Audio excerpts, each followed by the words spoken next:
Olá, amigo do Flint, tudo bem? Estamos aqui retornando com a série que a gente está falando sobre tratamentos físicos. Então já conversamos aí sobre gradeamento, peneiramento, caixa de areia, caixa separadora de água e óleo, sedimentação e agora a gente vai falar sobre flotação. Tá? Então vamos discutir algumas coisas sobre taxa de aplicação, parte de microbolha, processo, algumas diferenças entre flotadores retangulares e circulares. Beleza? Se quiser dar início. E aí pessoal, tudo bem? Então, com relação ao flotador, alguns aspectos importantes que a gente pode trazer para vocês, né, diante da nossa experiência. Quando a gente fala de flotador, é hoje certamente um equipamento muito utilizado, cresceu muito nos últimos anos a utilização do flotador. Toda estação tem. É difícil uma estação hoje que não tenha um flotador, então a aplicação vai desde uma área de saneamento, que talvez tenha sido a mais resistente a aderir a esse tipo de tecnologia, quanto a outras que já há muito tempo, como a indústria de alimentos, por exemplo, há muito tempo já utilizam o flotador. O que aconteceu nesse tempo em que poucos usavam para que hoje, né, praticamente a grande maioria usa, são diferentes situações, né? Eu acho que a questão dos produtos, a gente vai fazer um episódio específico sobre coagulação e floculação, né? Isso mudou bastante, evoluiu muito. Mas acho que especialmente a geração de bolha, o processo de separação em si utilizado no flotador, eu acho que esse evoluiu muito nesse tempo e facilitou, né, a questão da aplicação dessa tecnologia. Quando a gente fala de flotação, apesar de a gente estar falando de um processo físico, dificilmente a flotação vai estar associada somente a um processo físico. A flotação mas ela quase nunca vai estar sozinha, né? Se a gente pensar uma caixa separadora água-óleo, uma caixa de gordura, que a gente nem falou, porque praticamente não se usa mais, é um processo físico de flotação, certo? Só que aqui a gente vai estar fazendo não uma flotação natural, né? Mas uma flotação forçada, artificial, né?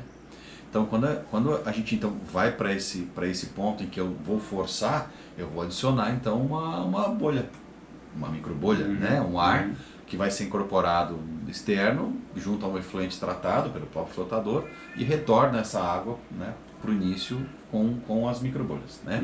Que seria hoje, já indo para o caminho das microbolhas, o mais utilizado, né? Então, se a gente mais fácil, né? Hoje costuma ser muito eficiente, né?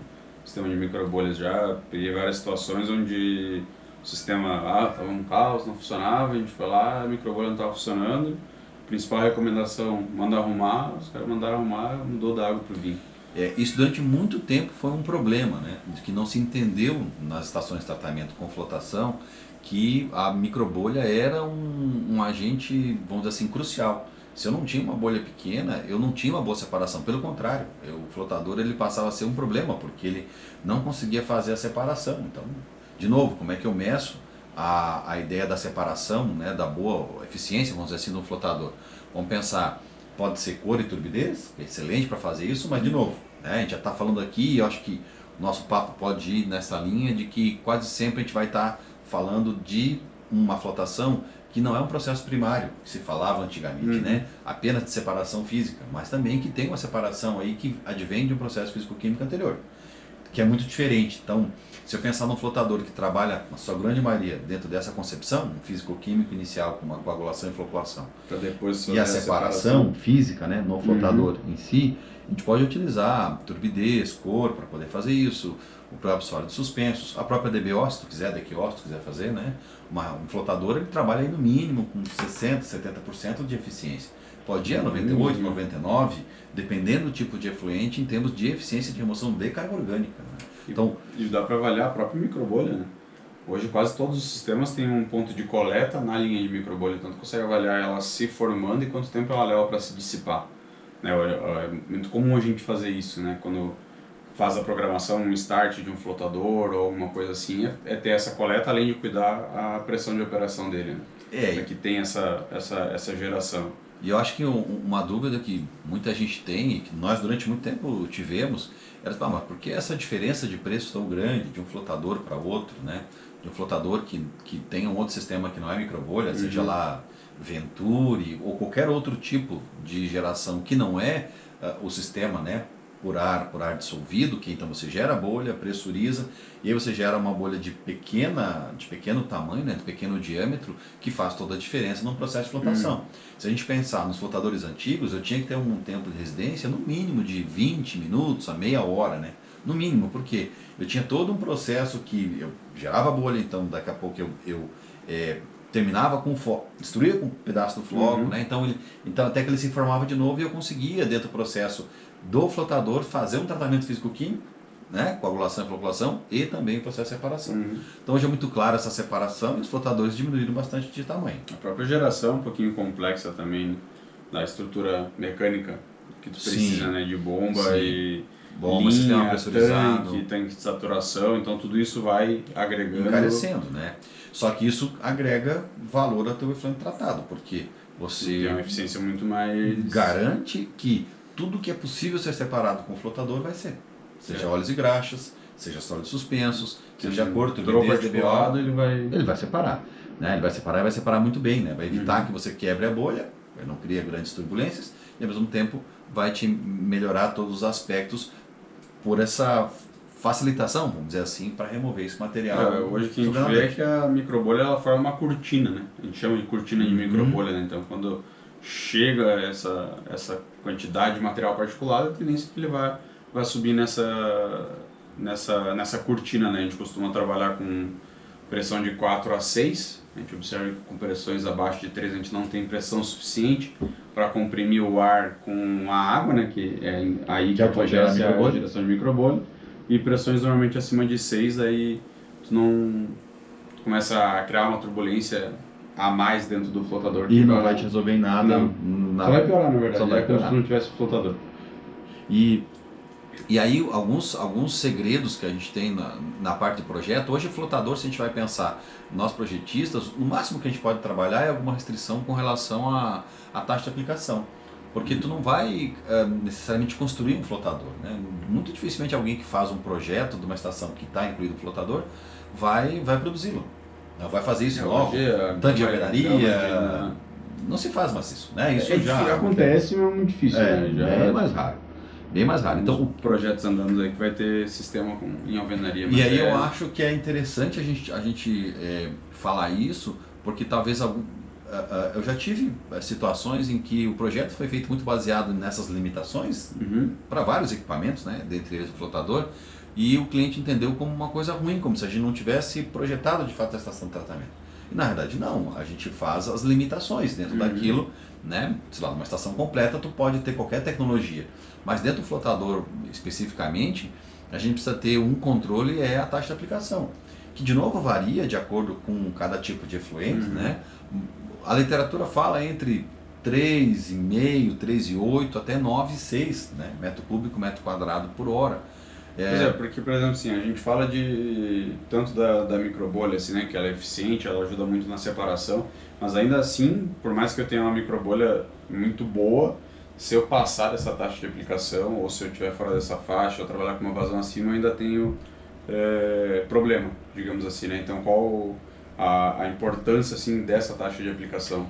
O ideal, se você já tem, de novo, né, aí vem a experiência e a gente tem observado que uma taxa legal, que o sistema de microbolha é bem ajustado, com uma taxa de aplicação boa, nessa faixa que eu entendo ser a ideal, a gente consegue quase sempre essa eficiência máxima. E de novo, daí vai variar de efluente para efluente, eu falo aqui de máxima, porque, por exemplo, se eu pegar um efluente de laticínio e ele, dependendo do processo produtivo, se é uma queijaria, por exemplo, em que eu tenho uma contaminação inevitável, né, por soro, essa eficiência vai baixar um pouco, né? Se não tem tanto isso, essa eficiência vai aumentar um pouco. O frigorífico normalmente ela é alta, acima de 90%, né? Então, estações de tratamento de esgoto pode ser alta também, bem alta, acima né? De 80. Acima de 80%. Então, essa eficiência, para que a gente garanta isso, né? Então o sistema de microbolha realmente faça a diferença, eu acredito que a gente não pode passar de 6 metros cúbicos, metros quadrados por hora, né? Em aqueles em que eu observei em que isso acontecia, eu tinha um problema de arraste de sólidos independente do que a gente tinha de coagulação, floculação, acima de 6. Abaixo, tu vai ter um flotador maior. Então, pior não é, né? Pior não é. Então vai ter um flotador que tem mais TDAH, talvez tenha condições de separar melhor um sólido menor. Isso pode causar de benefício, mas vai ter um equipamento maior, né? Que seria teoricamente o teu único prejuízo, vamos dizer assim. E acima disso, eu vejo que tem que ter um floco muito bem formado. E aí talvez venha uma necessidade de você gastar muito mais com produtos, talvez com polímeros, que são caros, para você adequar isso, e você quis só um equipamento menor. Você só economizou na hora de você comprar esse equipamento. Mas você tem que pensar que você vai usar ele durante muito tempo. Então o teu gasto com operação pode ser muito maior do que efetivamente um processo de um equipamento um pouco maior, que teve um investimento que não é significativamente maior por causa disso. Sim, se tu trocar um sistema de geração de bolha, de um microbolha para um ar disperso, um Venturi, algo do tipo, né, o Venturi até gera bolha pequena, mas nem próxima, nem perto do que é um microbolha, você, por ar disperso, né, você não, essa diferença ali é grande. Essa é grande, mas aí você está trabalhando com eficiência do flotador, você vai diminuir esse processo de eficiência. Né? Ou, e aí eu vou falar de uma coisa que é uma experiência nossa, né? Eu sei que tem uma certa discordância no meio em relação a isso, eu particularmente não gosto, né? E tenho estações que eu operei com flotadores circulares, mas eu trabalho essa taxa de aplicação em flotadores retangulares. Né? O próprio processo de 6 aí que tu falou até 6. De 6, O que eu acredito, tá? Eu nunca medi isso, né? Mas eu tive N problemas com flotadores circulares. Né? Então, tu pode controlar a taxa, tu pode manter a taxa igual, né? Da mesma forma. Mas eu vi que todos eles, e eu acho que é uma questão hidráulica, um problema hidráulico de separação, e a gente não consegue fazer, não tem uma boa eficiência. E aí eu acabo por não recomendar. Se eu vou olhar para flotadores retangulares, né? Usando essa taxa. Poderia aplicar essa mesma taxa por um flotador circular? Talvez ele funcionaria com uma taxa menor. Isso eu não saberia responder, porque não colhei para isso especificamente. Né? Porque quase sempre esses circulares são mais baratos e utilizam um sistema de geração de bolha que não é por ar dissolvido. Até fica um desafio, digamos assim, para quem trabalha, para quem tem na sua estação um flotador circular, mandar uma foto, um vídeo para a gente, para que a gente tenha conhecimento desse flotador. Eu já trabalhei em frigorífico era um flotador muito grande, devia ter aí seus 6 metros de altura, uns 4 de diâmetro, e não funcionava. Aí tinha problema também na microbolha, que não era ideal. Quase sempre um combo.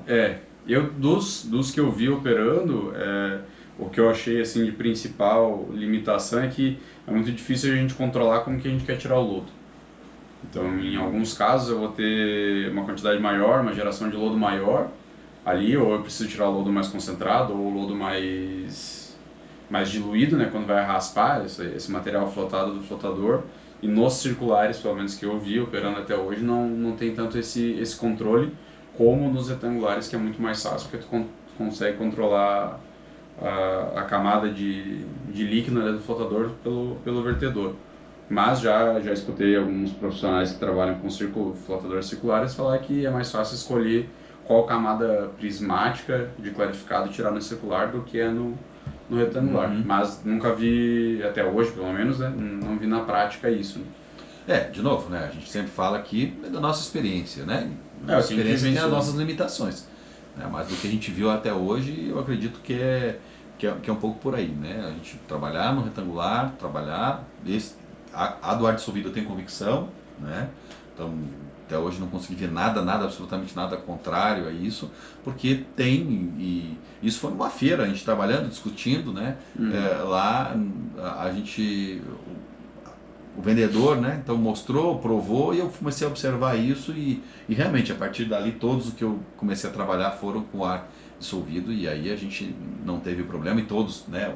Pelo menos a sua grande maioria retangulares, a gente não teve grandes problemas. O comum é achar retangular, hoje. Pelo menos na grande maioria das estações que eu vou, a maioria é retangular. Questão pessoal, já opera há um tempo, sabe que funciona, nem todas as empresas estão abertas a querer testar algo novo. E hoje o que eu acredito está mudando dentro da linha da flotação é a gente trabalhar o flotador para diferentes funções. né? Antigamente eu trabalhava flotador quase que especialmente para um pré-tratamento de um processo biológico, quase sempre, né? Então era coagulação, floculação, um flotador e deu, né? Ele começou até sem adição de produtos, né? No início, bem no início, né? E agora já durante muito tempo, né? Com a adição de produtos. O que eu vi agora é que a aplicação em diferentes ramos, o saneamento, como a gente falou no início, e talvez em diferentes pontos da estação de tratamento, né? Já operou a estação de tratamento, que o flotador está no final e que ele não no trabalha início e no final. no início, isso aí, no início e no final, né? Então ele mantém a sua função tradicional e ainda é incluso no mais uma etapa para poder fazer essa complementação. Que complementação? Quase sempre essa, vamos dizer assim, polimento do efluente na ideia de eu tiro aquele residual de sólidos suspensos, eu tiro um pouquinho, talvez no residual de couro turbidez tenha permanecido de um processo biológico, seja ele qual for, ali consegue remover, né? Tem essa possibilidade. Vou adicionar só polímero, vou adicionar talvez só um coagulante leve, uma pequena concentração, só realmente para formar um pequeno floco e clarificação e que eu possa destinar esse efluente, até porque não pensar em algumas coisas, né, nessa linha de reuso. Eu acho que o flotador com físico-químico, né, no final pode ajudar bastante e a gente já tem visto as aplicações nesse sentido, né? Eu fui em uma outra aplicação também que eu não tinha visto ainda. Fui no frigorífico, onde eles tratam o efluente com lodo ativado. Eles também têm um flotador no início e aí eles usam o flotador secundário para pegar essa saída do lodo ativado. Aí eles flotam esse lodo e eles usam esse lodo que foi raspado para controlar o nível de lodo no reator aerático. No reator. Aí se tem lodo demais, o descarte é feito ali pela desidratação, né? Tira uma parte para desidratar e se está mantendo o nível, retorna esse lodo flotado. Tipo como se fosse uma substituição de um flotador, de um decantador secundário para um flotador. Isso. É menos comum, né? É menos comum, mas a eficiência muito boa e acho que acaba até evitando alguns problemas de sobrar lodo dentro do decantador e ele flotar. Foi uma aplicação que eu não tinha visto ainda, mas que se mostrou bem eficiente. Alguns casos dosava polímero, outros não, dependia de como estava essa formação dos flocos no reator, mas se mostrou bem eficiente. Isso aí. E vamos ver, falamos de taxa de aplicação, microbolha, algumas diferenças ali do retangular e circular que a gente já viveu. Quer adicionar mais algum? Não, eu acho que de flotação, de novo. De processo em si, processo físico, como ele funciona, eu acho que está ok, né? As aplicações são inúmeras, as possibilidades também. E de novo, a gente está sempre aberto a perguntas e eu acho que essa movimentação de quem está nos escutando, né, nos vendo, vai nos ajudar talvez a levar para aquilo que as pessoas estão de fato interessadas, né?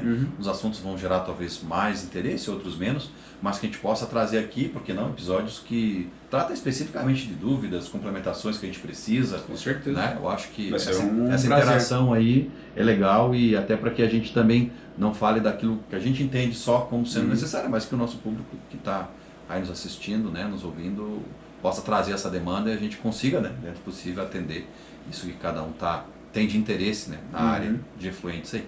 É porque a gente tem um quadro branco aqui, né? Então se precisar fazer algo, resolver algo, dia, a gente consegue também. Beleza? Então acho que sobre flotação era mais ou menos isso, né? Agora os próximos episódios a gente deve dar uma sequência aí à parte de tratamentos físico-químicos. Beleza? Valeu pessoal, até uma próxima. Um abraço, até o próximo episódio.